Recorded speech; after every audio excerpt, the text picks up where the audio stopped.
பூமாரி, இந்த போட்டோவை பாரு. அட, நம்ம திவ்யா. ஓ, ஃப்ரெண்ட்ஸ் கூட வெளியில போயிருக்காளா? ஆமா ஆமா, வாட்ஸ்அப்ல ஸ்டேட்டஸ்லாம் வச்சு விட்டுருக்காங்க. ஆமா, நீ பார்க்கலையா?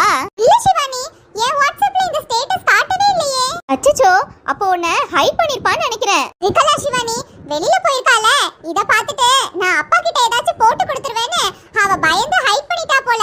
ஸ்டேட்டஸ ஹைட்லாம் பண்ணிருக்கா பாத்தியா? எவ்வளவு பெரிய கேடி. அத்தைக்கும் மேலதான் வருவா போல. அந்த வயசுலலாம் நமக்கு இவ்வளவு அறிவே கிடையாது. இந்த பொண்ணு இப்பவே எவ்வளவு விவரமா இருக்கா பாத்தியா? விவரமா இருந்து என்ன பிரயோஜனம்? இப்படி போட்டோவெல்லாம் எடுத்து ஸ்டேட்டஸ்ல போட்டு விடுறாளே. எங்க அப்பாக்கு இதெல்லாம் சுத்தமா பிடிக்கவே பிடிக்காது. எங்க சித்திக்கு இதெல்லாம் தெரியாமையா இருக்கும். அதெல்லாம் தெரியும் பூமாரி. இந்த போட்டோவை பார்த்தா எனக்கே காண்டாகுது. அந்த பையன் கூட இருந்து எவ்வளவு க்ளோஸா எடுத்திருக்கா பாரு. சிவானி, எல்லாரும் ஃப்ரெண்ட்ஸா தாண்டி இருக்கோம். எனக்கு அப்படி தெரியலப்பா. அவ ஆல்ரெடி ஸ்கூல் படிக்கும் போதே ஒரு பையனை லவ் பண்ணா. இப்போ பேசுறது இல்ல. எனக்கு தெரிஞ்சு அவன் வசதி கம்மி, இவன் பாக்குறதுக்கு கொஞ்சம் வசதியானவ மாதிரி இருக்கான். அதனால அவனை விட்டுட்டு இவனை புடிச்சுக்கிட்டாலான்னு தெரியலையே. நீ சொல்றது கரெக்ட் தான் சிவானி. இந்த பையன் பாக்குறதுக்கு நல்ல வசதியான பையன் மாதிரி இருக்கான். இவன் கூட எல்லாம் எதுக்கு இவ பழகுறா? கடைசில அவன் ஏமாத்திட்டு போயிட்டானா யாருக்கு நஷ்டம்? எங்க அப்பா தான் இதை தாங்கவே மாட்டாரு. ஆல்ரெடி அவரு ஹார்ட் பேஷண்ட் வேற. பயப்படாத பூமாரி, நம்ம திவ்யாவுக்கு தெரியாம அந்த பையன் கிட்ட பேசி பாப்போம். நீ இனிமே திவ்யா கிட்ட பேசாதன்னு. அப்படியே அவன் கேட்கலனா 4 அடி போட வேண்டிதான். வேணா சிவானி, ஏற்கனவே திவ்யா பிரச்சனையில தலையிட்டு தான் எனக்கு தேவையில்லாத கெட்ட பேரு. பத்தாதுக்கு என் பொண்ணை வேற அசிங்கமா திட்டுறாங்க. எனக்கு இதெல்லாம் தேவையா? பூமாரி, அப்ப நான் வேணும்னா திவ்யாவை கொஞ்சம் திட்டவா? திட்டலாம் வேண்டாண்டி. நீ திட்டினா அப்படி இன்னும் அவ ரொம்ப கோவப்படுவா. நீ பொறுமையாவே பேசி பாரு. அவ உனக்கெல்லாம் பதில் சொல்லுவா. நான் பேசினாதான் என்ன மதிக்க கூட மாட்டா. சித்தியும் மதிக்க மாட்டாங்க, திவ்யாவும் மதிக்க மாட்டா. உனக்கு நான் உங்க அம்மா இருக்கறனால கொஞ்சம் மரியாதை கொடுப்பாங்க. சரி பூமாரி, நான் திவ்யா கிட்ட பேசி பாக்குறேன். அதுக்கும் அவ ஒத்து வரேன்னு வச்சுக்கோயேன். இந்த போட்டோவை நான் மாமா கிட்ட காட்டிடுவேன்னு சொல்ல போறேன். முதல்ல இந்த போட்டோவை ஸ்கிரீன்ஷாட் எடுத்து வைக்கிறேன். சரி சிவானி. சிவானி, அம்மா வாமா உட்காரு. வாங்கத்த. பாட்டி, வாங்க பிள்ளைகளா, எப்படிமா இருக்கிய? நாங்க நல்லா இருக்கோம் பாட்டி. நீங்க எப்படி இருக்கீங்க? நாங்க நல்லா இருக்கோம். என்ன அபி, உனக்கு உங்க பாட்டி வீட்ல இருந்துட்டு அங்க வர மனசு இல்லையோ? அப்படிலாம் இல்ல பாட்டி. இந்த குட்டி தம்பி எல்லாரும் இருக்காங்களா, அதான் ஜாலியா விளையாடிட்டு இருந்தேன். ஆஹா, சரி சரி. என்ன உங்க அம்மா இங்கதான் இருப்பாளா இல்ல அங்க வருவாளா? அத்தை, நாளைக்கு வந்துருவேன். என்ன மருமகளை ரொம்ப தேடின மாதிரி இருக்கு. மருமக மேல அவ்வளவு பாசமா? ஆமா, உன் அன்னைக்கு தானே மருமக மேல ரொம்ப பாசம். அங்க வேலை செய்ய ஆளுன்னு கூப்பிட வந்திருக்கா. அதான பார்த்தேன். அண்ணி எங்க திருந்திட்டாவளோன்னு நினைச்சேன். என்னத்த, உங்களுக்கு மானமே இல்லையா? இவள போய் வேலைக்காக கூப்பிட வந்திருக்கீங்க. காசு கொடுத்து வேலை ஆட்களை வச்சிட வேண்டியதானே? ஐஷு, அத்தை கிட்ட என்ன பேச்சு பேசிட்டு இருக்கற? அப்போ உன் தங்கச்சி மாமியார் வீட்ல போய் வாழ வேண்டாமா? பின்ன என்னமா, நான் கரெக்ட்டா தானே பேசுறேன். ஆனா ரோஷத்திலயும் மானத்திலயும் என் மாமியார் தான் ஃபர்ஸ்ட். உண்மை தெரிஞ்ச உடனே என்ன வீட்டை விட்டு அனுப்பல. ஆனா சரோ அத்தை மாதிரியா உண்மை தெரிஞ்சோ வேலைக்காக மருமகளை வெக்கமே இல்லாம கூப்பிடுறாங்க. எல்லாம் தெரிஞ்சு போச்சு ஐஷு. பூமாரி இங்க இருக்கணும்னா அதான் அன்னிக்கிட்ட உசு பேத்திட்டு இருக்கா போல இருக்கு. அப்படியெல்லாம் நீங்க நினைச்சா அதுக்கு நான் காரணம் கிடையாது. நான் உண்மையே சொன்னேன். ஐஷு, உன்னோட ஆதங்கம் எனக்கு புரியுது. என் மருமக தப்பு பண்ணியிருக்கதான் செஞ்சிருக்கா. பண்ணனா கூட எவ்வளவு ஒரு புத்திசாலியா பண்ணிருக்கா பாரு. அப்படி என்ன புத்திசாலித்தனமா உங்க மருமக பண்ணிட்டா? அம்மாடி, குழந்தைய மாத்துனது தப்புதான். இருந்தாலும் உன் தங்கச்சி எவ்வளவு விவரமா நல்ல பிள்ளைய அவ வளர்த்துக்கிட்டு கொஞ்சம் சுமாரா இருக்க பிள்ளைய உன்கிட்ட தள்ளி இருக்கா. அவ விவரத்தை பாத்தியா? அதான் தெரியுமே, இவ சரியான தந்திரக்காரி சூனியக்காரியாச்சே. இவ நரி பண்ற எல்லா வேலையும் பண்ணுவா. நீங்களும் கொஞ்சம் ஜாக்கிரதையா இருந்துக்கோங்க இவகிட்ட. அதெல்லாம் ஜாக்கிரதைய பத்தி எனக்கு சொல்லியாம தரணும். அதுலலாம் அம்மா பலே கில்லாடில.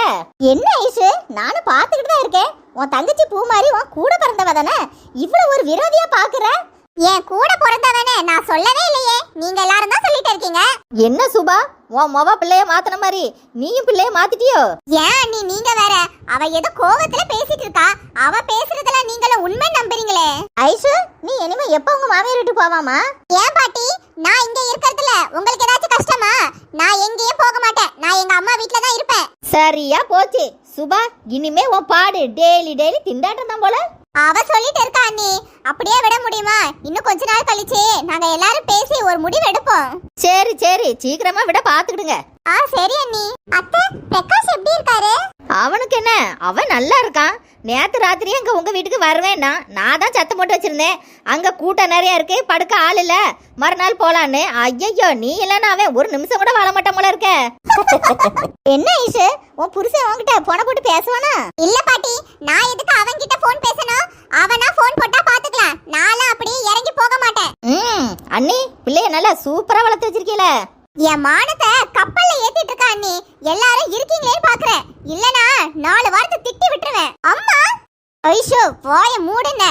சை, இருக்கா அவ ஒரு வேலைக்கு ஆக மாட்டா. காப்பியை போட்டு தாரா கலடி தண்ணியை குடிச்ச மாதிரி இருக்கு.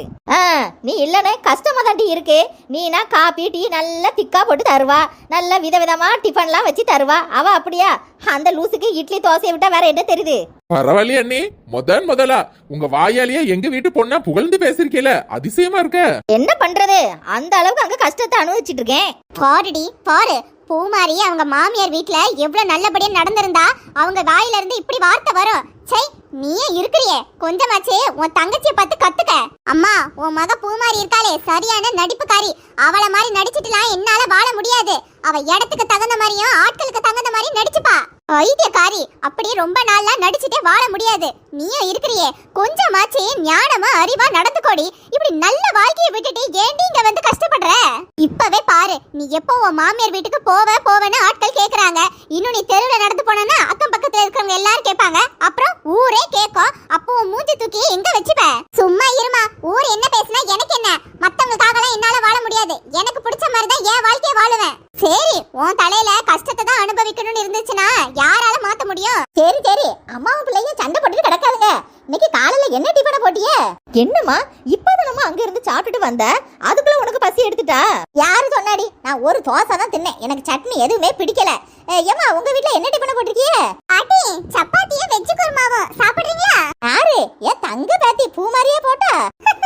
ஆமா பாட்டி. அப்போ நல்லா இருக்குமா? ஒரு 2 சப்பாத்தி வச்சு கொஞ்சம் குருமாச்சு கொண்டு வாமா. இதை எடுத்துட்டு வரேன் பாட்டி. என்ன நீ, உங்களுக்கு மனசுல ஆசை இருக்குல்ல, சும்மா சாப்பிடுங்க, நாங்க ஒண்ணும் தப்பா நினைக்க மாட்டோம்.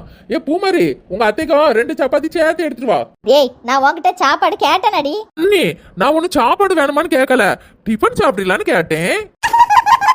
ஏன் அவளுக்கு 2 சப்பாத்தி கொடுங்க, அவ சாப்பிடுவா, வெக்கப்படுவா. வரும்போது கூட என்கிட்ட சொல்லிட்டு தான் வந்தா, நாங்க ஒண்ணுமே சாப்பிடலமா, பூமாரி வீட்டுல தான் போய் ஏதாவது சாப்பிடணும்னு சொல்லிட்டு வந்தா.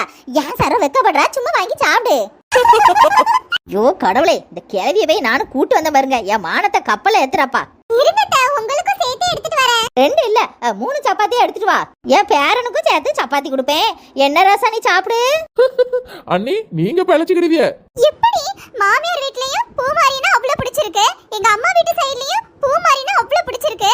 பத்தாவதுக்கு புருஷன் ரொம்ப பாசமா இருக்கிறான். எல்லாரும் பூமாரி மேல அன்பா இருக்காங்க. ஆனா என்ன மட்டும் எல்லாரும் வெறுக்கறாங்க. இதெல்லாம் பாக்கும்போது எனக்கு பொறாமையா இருக்கு.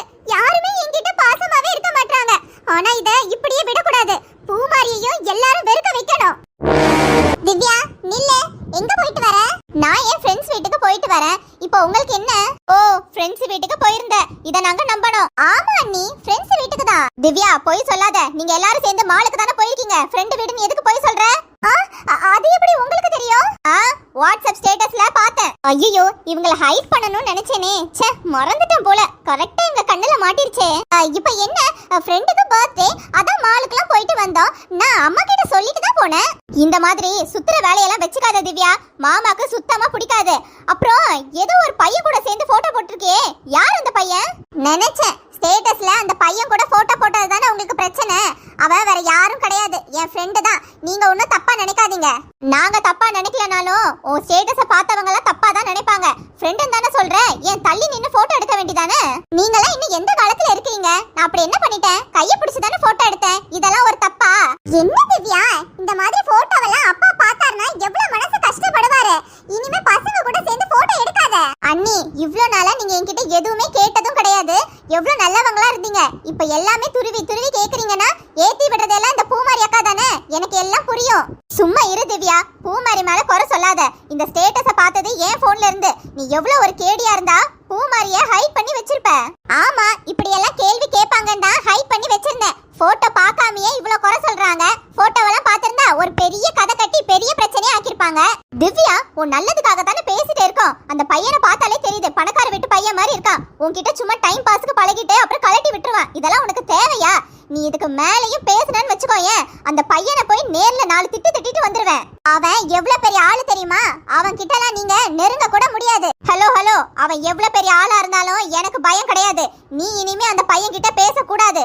நீ அப்படி பேசுறதா இருந்துச்சு நான் மாமா கிட்ட போய் சொல்லுவேன். ஓஹோ, அப்போ என்ன சந்தேகப்படுறீங்களா?